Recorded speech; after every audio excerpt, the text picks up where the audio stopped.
C'est un homme de radio, bien sûr. C'est un homme de scène. C'est un homme de télévision aussi. François Pirette. Comment est-ce que je vais vous expliquer? Nathalie! Nathalie! Nathalie! Eh ben, je suis la maman Nathalie.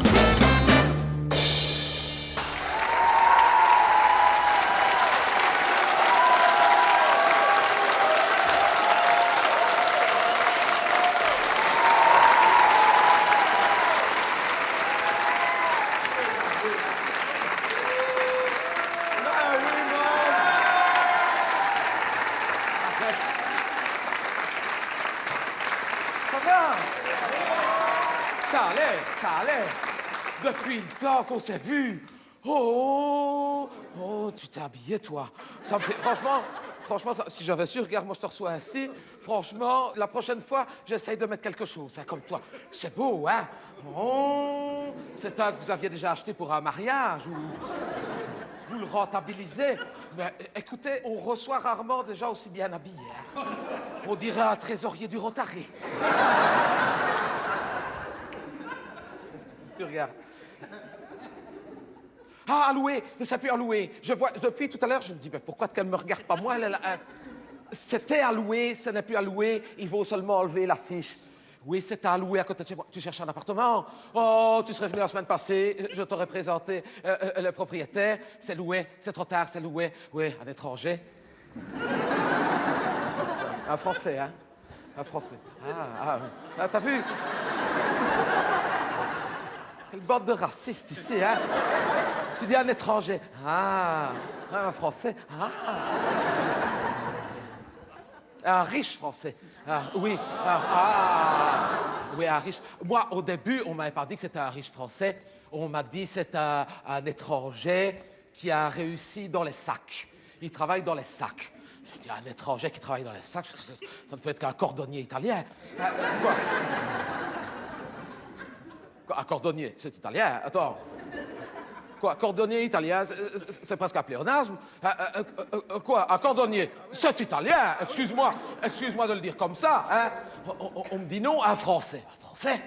Un cordonnier français, ça ne sonne pas bien. C'est déjà ça. Hein?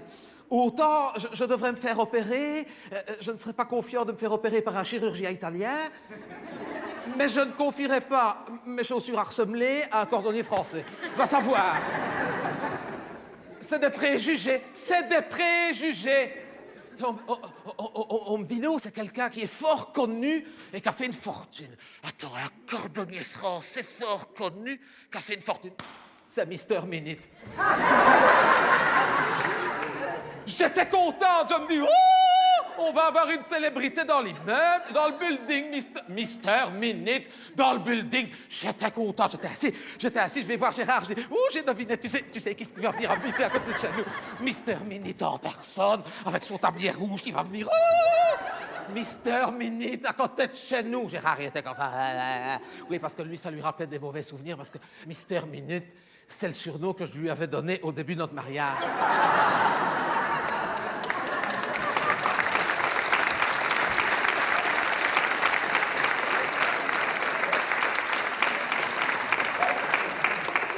Il faut dire qu'il était fort émotif. Et au début, quand on le faisait, on avait à peine commencé que... Je l'avais appelé Mister Minute. Ah, il n'était pas content. Quand je dis début de notre mariage, ça a duré 10 ans. Hein, alors que maintenant, je peux te dire que chez moi, Mister Minute, il y a déjà longtemps qu'il a perdu le trousseau de mes clés. Hein. C'est une carpette aujourd'hui. On se met au lit, c'est une carpette. C'est plus Mister Minute, c'est Toto tapis. Mister Minute à côté de chez moi. Écoute, je n'ai plus dormi pendant 15 jours. Hein. Je regardais à la fenêtre s'il allait arriver. J'avais préparé tous mes doubles de clés pour lui montrer qu'on l'aimait bien. Ben, écoute, tous mes doubles de clés viennent de là. Écoute, un cordonnier aujourd'hui, ça sert à quoi? Demande à un enfant qu'est-ce que c'est le métier d'un cordonnier. Il va te dire, le cordonnier, c'est celui qui fait les clés. Hein? Ben, c'est vrai, hein? Non, tu vas dire, mais non, réfléchis, mon petit garçon, réfléchis. Un cordonnier. Hein, quand tes chaussures sont abîmées, hein, on les porte au conteneur. Non, mais... Ben oui, c'est vrai. Je ne raconte que des choses vraies, sais-tu? Donc, c'est vrai, mais je le sais bien que c'est vrai, j'ai le même à la maison. Donc, c'est vrai, un enfant, tu lui dis, mais quand tes chaussures sont abîmées, on les met à la poubelle. Mais non! Au cordonnier. Note que c'est cher maintenant, le cordonnier. Hein. Moi, je dis, quelqu'un qui a des chaussures abîmées et qui peut encore les amener au cordonnier, au lieu d'en acheter de nouvelles, c'est qu'elle a déjà les moyens. Hein. Donc, j'avais préparé, je te dis, tous mes doubles de clés. Je me dis, Mister Minute va arriver, on va lui faire un accueil digne de son rang. Ah, mais des clés, j'en avais partout. Hein. Oh, t'aurais dit la mère Fouras. J'avais des trousseaux, ouais, si. J'avais été rechercher les clés de ma maman de la maison qu'on a revendue pour lui montrer que même du temps de ma maman, on avait des clés de chez Mister Minute. Je vois une limousine arriver. Je dis, c'est lui, je sors avec mes clés. T'aurais dit une scène de Harry Potter. Il n'avait pas songé, c'est dans le faisant que je m'en rends compte.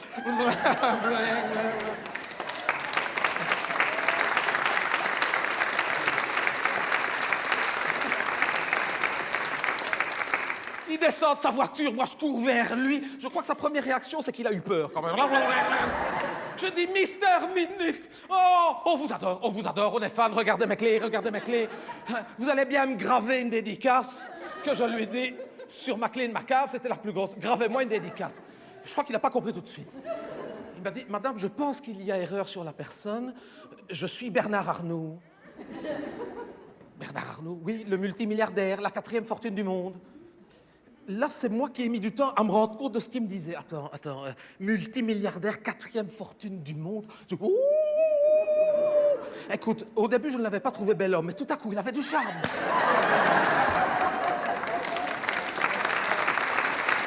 Oh.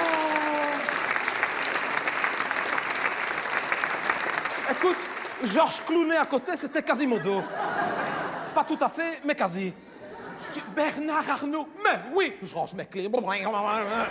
Je dis, mais rentrez, je vais ouvrir la porte de chez moi, rentrez à la maison, vous allez bien prendre une tasse de café, on allait passer à table, manger avec nous autres, on a réchauffé des chicots au gratin le mardi passé. Allez, il dit non, sans façon, qui me dit, je n'ai pas tous mes rappels de vaccin.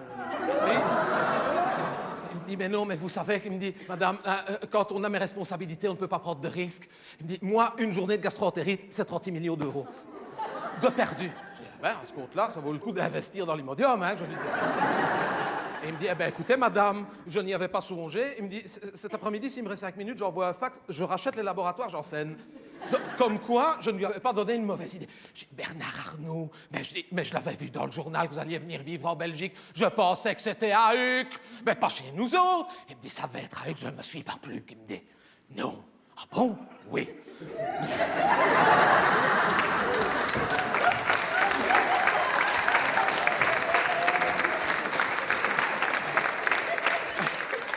Il n'y a rien à faire, je le vis. Tu vois. Il me dit non. J'ai essayé à Uccle, mais à Uccle, oh, quelle population qui me dit. Je sortais dans la rue du matin au soir, du soir au matin, du lundi au dimanche, du dimanche au lundi de la semaine suivante. Tout le monde se promène en Berluti, en Fendi, en Dior, en Kenzo, en Vuitton. Il me dit, j'avais l'impression d'habiter dans un de mes showrooms. Ah, je comprends bien. Je dis, je comprends bien. Ah oui, il dit, je n'en pouvais plus. Je dis ça, en venant habiter ici, ça ne risque pas de vous arriver. Ça... À moins un jour de racheter Vibra, CA et Brantano, vous ne risquez rien. Là, il n'y a pas de problème. Hein. Je lui ai dit, vous savez, nous, dans notre quartier, quelqu'un qui se promène avec un sac de lait, 9 fois sur 10, c'est un faux. Hein. Il me dit, ne m'en parlez pas. Il me dit, la contrefaçon, c'est le cancer de mon métier. C'est la gangrène de la profession. La contrefaçon, je passe ma vie à combattre la contrefaçon. Ah bon, ce que j'en sais, moi. Je me dis, quand j'ai un sac du Cora, je le garde au moins pendant 6 mois, malheureux. Je le mets à plat. C'est tout juste si je ne le repasse pas. Ah oui, la contrefaçon, qu'il me dit. Il me dit, il vaut toujours mieux préférer l'original à l'imitation. Je dis, ouais, ça dépend. Je dis, moi, de Weaver, je préfère quand même quand c'est André Lamy, hein.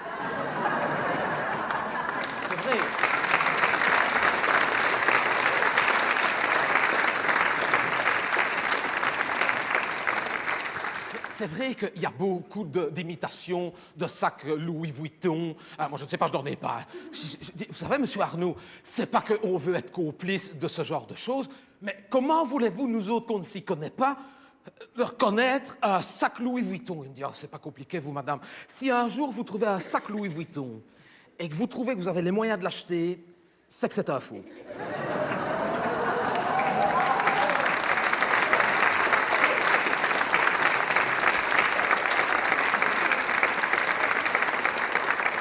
Il n'y a aucun risque de vous tromper. Il faut faire attention, hein. Tu sais que si tu achètes, par exemple, sur le trottoir quelque part en vacances, un faux sac Louis Vuitton, tu reviens avec en avion, tu te fais prendre. Attention, hein. L'addition est sévère. Hein. 20 000 € d'amende, 15 jours de prison. Ferme, hein. 15 jours, ferme, hein. Faut pas espérer faire la 2e semaine au couvent des Clarisses à Malone, hein.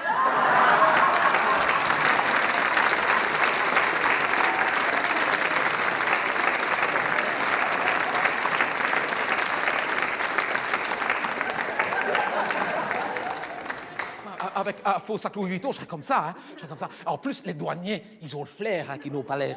Ils sont... Ça, malheureux. Ça, à Gosselies, quand t'atterris avec un sac Louis Vuitton, t'es assis, hein. Ils te repèrent tout de suite, hein. Bah, ouais, évidemment, hein. Quand t'as les moyens de t'acheter du Louis Vuitton, tu ne voles pas sur Ryanair, hein.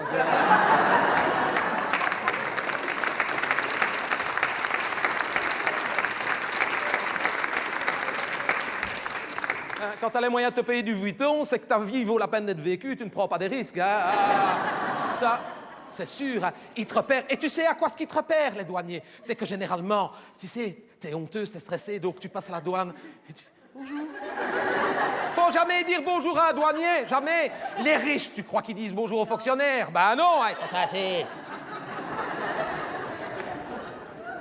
Toi, si tu dis bonjour, t'as déjà avoué. C'est comme ça. C'est comme ça. Ils ont des trucs. Et s'ils ont un doute, ils ont un test infaillible, c'est le test du briquet. Tu connais le test du briquet? C'est-à-dire, ben, si c'est un faux Vuitton, ils le savent tout de suite parce qu'ils ont un briquet, ils passent une flamme comme ça en dessous, ils prennent un couette au sac. Hein. Toi, tu pleures, hein, parce que tu l'as quand même payé 34 €, hein, sur la digue en Espagne. Hein. Et tout à coup, ça fait une flamme assez. Hein. Ah ouais. Moi, j'ai toujours rêvé de voir un jour un douanier qui se trompe. Tu vois la femme qui arrive avec ses bijoux, ses machins. Madame, posez votre sac là. Rien à déclarer? Non, monsieur le douanier. Un vrai Louis Vuitton avec une flamme assise en dessous. La femme qui voit ses 3 000 € sous une flamme de briquet-bic à 50 cents, tu vois.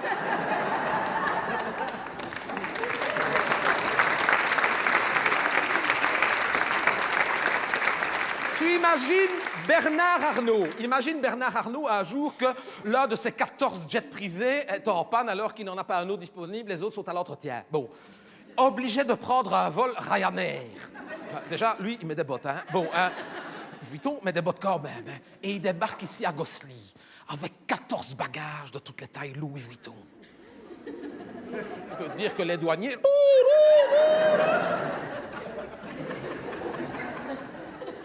Monsieur, êtes-vous propriétaire de ces bagages? Il dit, à plusieurs titres. Hein. Non seulement c'est les miens, mais en plus, je suis propriétaire de la marque. Sûrement. Vous pouvez voir vos papiers. Bernard Arnault. B.A. C'est pas vos initiales élevées, hein? Chef, amenez le chalumeau! Au lance-flamme, laissez de bagages. Moi, ça ne risque pas de m'arriver. Écoute, j'ai pris une fois l'avion, hein, j'ai dû prendre une valise qui n'était même pas à moi, je te l'ai peut-être déjà raconté, c'était une valise de ma belle-sœur, une Samsonite de 1974, en fibre de verre noir, ben, tu vois, elle fait 7,5 kg en vide. Rien que vide, je suis déjà en excédent bagage. Alors, ne me parle pas d'un Louis Vuitton, hein. En plus, c'est laid, hein? Ah oui, ça l'est, hein, Louis Vuitton avec LV. Non seulement tu payes 5 000 € pour une valise, et en plus tu fais la publicité. Attends.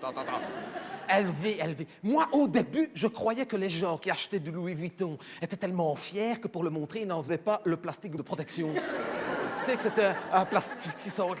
Moi, tu m'aurais offert une valise ainsi, j'aurais gratté, j'aurais pu, donc... Je pensais que c'était le plastique. Comme il n'a pas longtemps, d'ailleurs, je vois encore Nathalie, elle a mis au moins 2 jours à s'en remettre tellement qu'elle arrive. à Proximus, j'avais eu beaucoup de points. Je pouvais changer de téléphone. On me dit, madame, prenez un smartphone, quand même, parce que c'était, je pensais que même c'était une marque. Que vous pouvez faire des photos, c'est tactile. C'est tactile. J'étais tellement assis, tellement que j'avais peur de le casser. Malheureux, j'ai appelé les pompiers 3 fois sans le savoir. Mais enfin, bon. Et on me dit, on peut faire des photos. C'est vrai que les photos étaient belles, mais après 15 jours, je ramène l'appareil, je dis, écoutez, les photos sont belles, mais c'est embêtant que partout, il y a écrit Samsung dessus. Je n'avais pas enlevé le papier, moi. Nathalie, comme toi, 15 jours qu'elle a mis à son...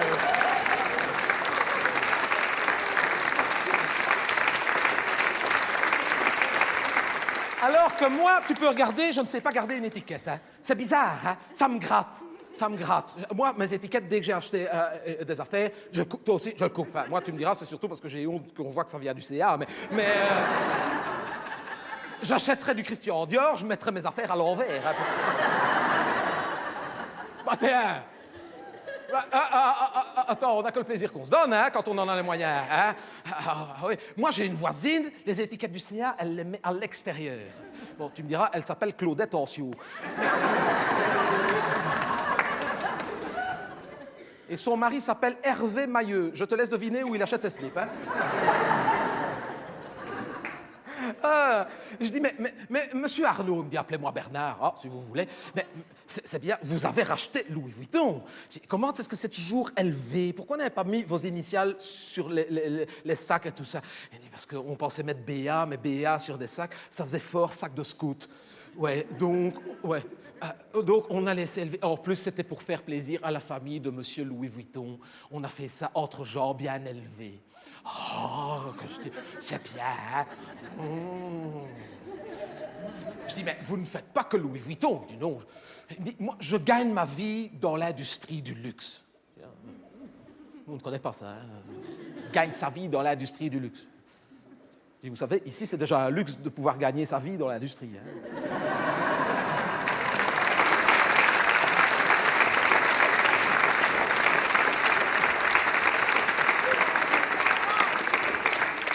Je dis, mais quand vous dites gagner votre vie, vous êtes riche. Je n'osais pas poser la question, mais je l'ai posée quand même. Vous êtes... Je dis, ben, en tout cas, je ne peux pas dire que je ne suis pas à l'aise. Combien? De toute façon, après, j'ai été vérifié sur Internet, c'était vrai. 41 milliards de dollars. Ah, ben, j'ai fait la même chose, si ce n'est que j'ai en plus failli tomber à 50. 41 milliards de dollars! Quand tu atteins des sommes pareilles, ça va plus vite à écrire en lettres qu'en chiffres.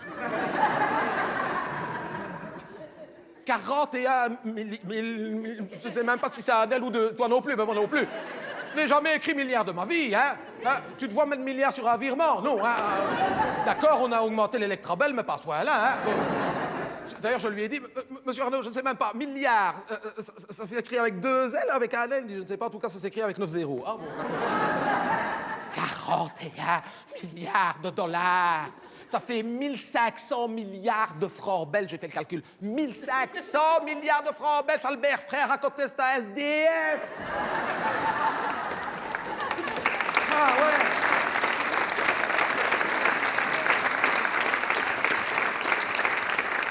Bernard Arnault, quand il croise Albert Frère au Rotary, il lui donne 5 francs. Il lui achèterait un module île de paix. Tellement que... J'ai fait le calcul. Écoute, tu peux faire le calcul chez toi. Tu fais 41 milliards de dollars. Tu traduis en euros. J'ai compté. Un prix moyen de 175 000 euros l'appartement ou la petite maison. C'est déjà une belle maison, c'est déjà un bel appartement. 175 000 euros. Il pourrait s'offrir 200 000 appartements. J'ai fait le calcul. 200 000. J'ai dit, mais pourquoi vous achetez un appartement? Pourquoi on n'avait pas racheté toute la Wallonie? Il me dit, je cherche une adresse, pas à racheter une réserve naturelle.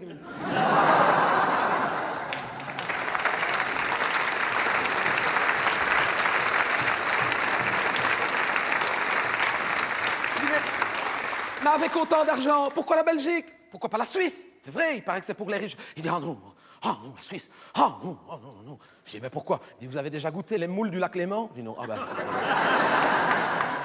Et puis il me dit, rapport à Uccle de ce que je vous disais tout à l'heure, si à Uccle j'ai l'impression de vivre dans un de mes showrooms, en Suisse, j'ai l'impression de vivre à l'étalage de l'un de mes showrooms. Ah, ouais. Si ce n'est qu'il m'a dit, mes mannequins dans mes étalages sont plus souriants et plus chaleureux que les Suisses. Ah bon, ben, écoute, je n'ai pas assisté, je ne sais pas, je n'ai jamais été en Suisse, je n'ai jamais été voir ces étalages. Hein, donc, je ne peux même pas faire la comparaison moi-même. Hein. Ah non, il m'a dit rien de tel que la Belgique. Il aime bien la Belgique. On ne va pas lui reprocher ça. Hein. Ah, il m'a dit, oh, Coxide, Middelkerk, Breden, La Panne, j'aime bien. Vous avez déjà été à Coxide? Il me dit, ben, au mois de juillet. C'est là que je vous ai vu. C'est là que je vous ai vu. Il me semblait bien que je l'avais déjà vu quelque part. Il avait mis le doigt dessus. Je l'avais vu à Coxide, sur la digue, en Quistax. Oui. Quoi? C'est un homme comme tout le monde. Il roule en Quistax. Enfin, en Quistax avec chauffeur, hein. Oui, c'est ça que ça m'avait marqué. Ça fait bizarre, tu sais, de voir un Quistax de 18 places... avec un homme tout seul sur la banquette de derrière et un pauvre malheureux qui...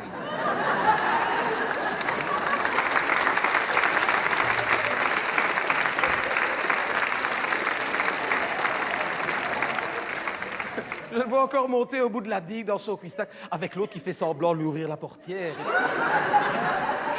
Il fait... clac.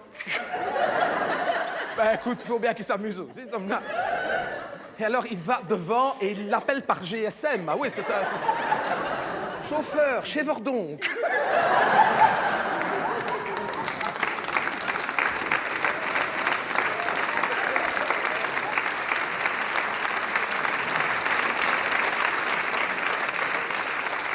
Je ne l'invente pas, je l'ai vu. Et le chauffeur qui connaît son métier qui dit « Mais monsieur Arnaud, Verdonk, oh, ça fait longtemps que c'est fermé, ils ont fait faillite, qu'à cela ne tienne. Ne roulez pas trop vite, le temps qu'on arrive, je passe un coup de fil, j'aurai racheté, ce sera ouvert, on mangera une brésilienne avec du pralin. » Ça, pour ça, il a gardé des goûts fort simples. Je dis, mais quand même, vous auriez pu aller ailleurs. Pourquoi la Belgique? Il me dit, à cause des impôts, hein. Les impôts en France. Il me dit, vous n'imaginez pas. Je dis, non, ça, c'est... sûrement, déjà. Je dis, mais les impôts, pourquoi? Je dis, vous travaillez toujours? Il dit, oui. Je dis, attendez. Vous avez 41 milliards de dollars sur votre compte en banque. Vous travaillez? Il me dit, ah oui. Ouais. Il a beau être 1 milliard de fois plus riche que moi, je suis quand même beaucoup plus malin, hein. Moi, je ne travaillerai plus, hein.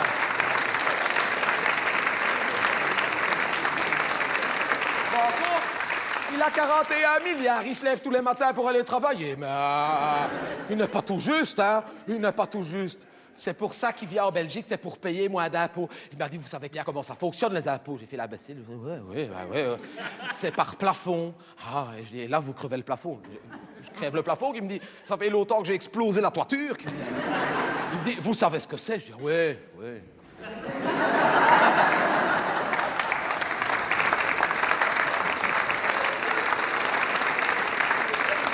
Nous, point de vue plafond pour les impôts, on soulève à peine le soupirail. À mon avis, cette année-ci, on va attaquer le sol de la cave. Tu sais quoi? Ça a été furtif, mais à un moment, j'ai vu dans son œil qu'il m'enviait. Ça a été rapide, hein? Il m'a dit, voyez, c'est pour ça. Il m'a dit, quand on est riche, on n'a qu'un seul rêve, c'est de devenir belge. Et bien, vous savez, quand on est belge, on n'a qu'un seul rêve, c'est de devenir riche.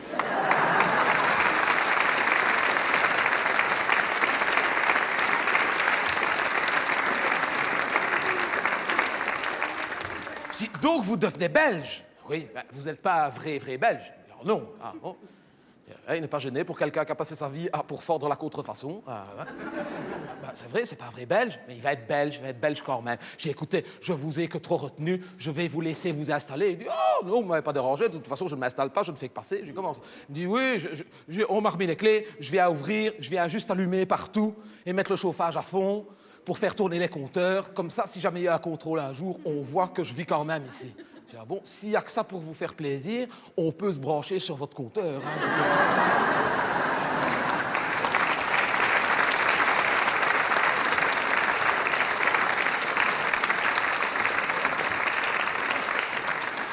donc, vous n'allez pas habiter ici? Il me dit, ah ben non, c'est une résidence secondaire. Il dit, ah ben pas du tout. Je dis, c'est ma résidence principale, c'est y habiter qui est secondaire. J'avais pas compris. Je n'avais pas compris. Je comprenais rien. Je ne comprenais rien à ce qu'il me racontait. Ce n'est qu'après que j'ai remis mes pièces en place, sinon je ne comprenais rien. Hein. Et je dis, mais alors c'est quoi votre appartement ici? Ah, c'est pas un appartement, c'est ma boîte aux lettres.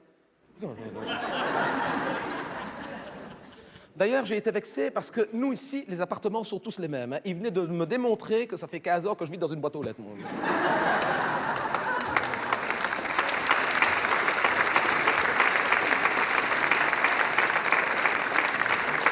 J'ai comment cette boîte aux lettres?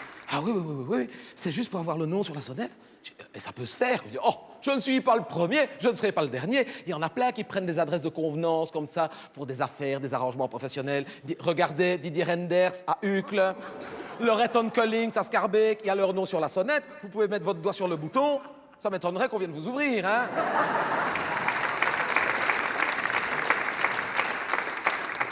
D'ailleurs, il me dit, si ça ne vous dérange pas, je peux vous demander un petit service. Oh, allez-y toujours, Bernard. Est-ce que vous pouvez me renvoyer mon courrier? Écoutez, ça me fait aller à la poste toutes les semaines. Oh non, il me dit, je ne reçois qu'une enveloppe par an. Quoi? Ben, la lettre de contribution. Bon, s'il n'y a que ça, je peux bien faire ça pour vous. Oh, vous êtes fort, fort gentil. D'ailleurs, il me dit, pour vos peines, dès que je serai rentré, je vous fais envoyer un sac Vuitton. Vous pouvez même choisir sur Internet celui que vous voulez, je vous l'offre. Oh! Il allait m'offrir un vrai sac Louis Vuitton. Le douanier aurait pu passer sa plombasse.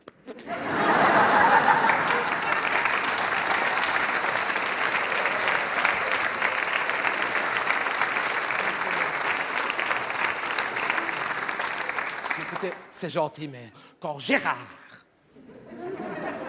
va savoir que j'ai reçu un sac Vuitton du voisin que je l'ai rencontré que 10 minutes. Un cadeau qui vaut 10 fois plus cher que tous ceux qu'il m'a fait depuis le début qu'on s'est rencontrés. Anniversaire, fête des mères et Noël réunis. Il va faire monter les choses. Attends. Il est jaloux. Je dis non, c'est bien gentil. Je devrais revendre le sac pour payer le divorce. Attends, non.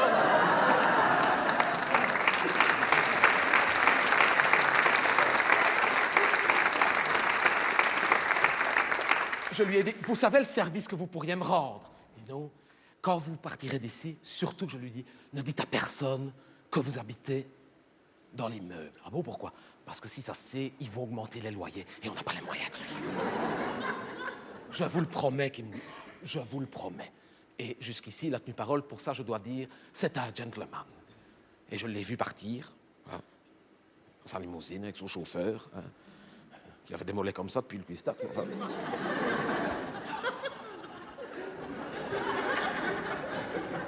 ça doit être bien d'être riche, hein, quand même. Ça ne doit pas être désagréable d'être riche. Bien que ma maman, elle disait toujours, oui, ça doit être bien d'être riche, mais il faut les moyens, hein. Et moi, je ne saurais pas.